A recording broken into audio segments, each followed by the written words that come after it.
હે એવી ગાંડી રે ગીરમાં છે પીઠળ માવડે, નાણવાળી નાને હળથી ઓળખાય રે હોયાની પીઠળ, જામવાડે જગદંબા પીઠળ જોગણી।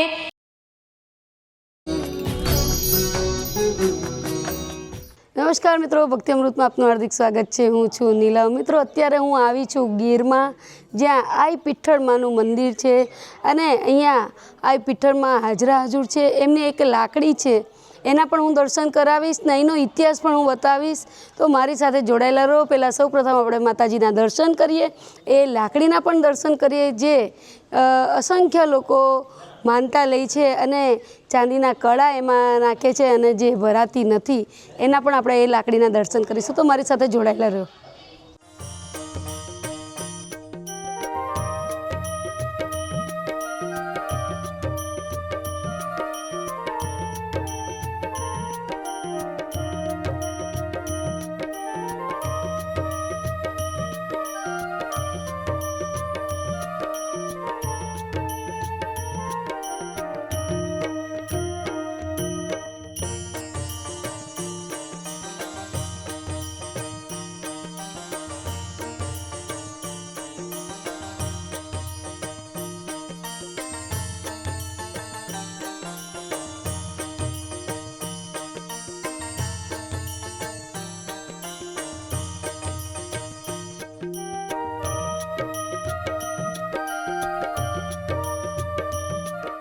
તો મિત્રો, આપણે દર્શન તો કરી લીધા છે। હવે આપણે ભુવાજી પાસેથી અહીંયાનો ઇતિહાસ જાણીશું અને જે લાકડીનું મહત્ત્વ જે છે એ પણ જાણીશું।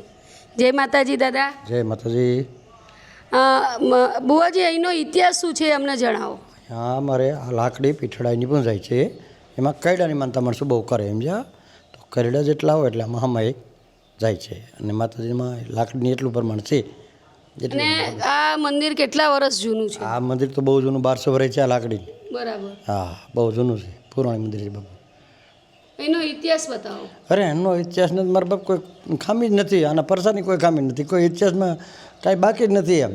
આજે આપણે પીઠળમાના મંદિરે આવ્યા છે અને માનું ગીત આપણે બેનના મોઢે સાંભળીએ। તો બેન ગાઓ।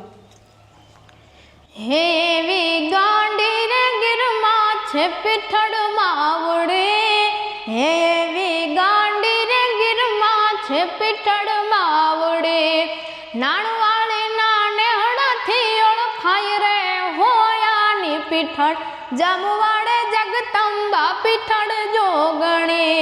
હે એવી જામવાડે જગદંબા પીઠળ જોગણી, હે એવા સિંહના રસી માળે તોળા બેહણા, હે એવા સિંહના રસી માળે તોળા બેહણા, પાટરામાં ને પાદારા પૂજાય રે હોયાની પીઠળ, હે પાટરામાં ને પાદારા પૂજાય રે હોયાની પીઠળ, જામવાડે જગદંબા પીઠળ જોગણી।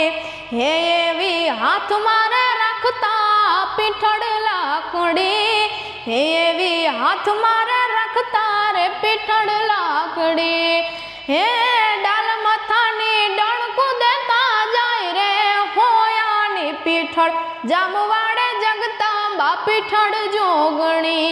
હે એવી ગાંડી રે ગીરમાં છે પીઠળ માવડી।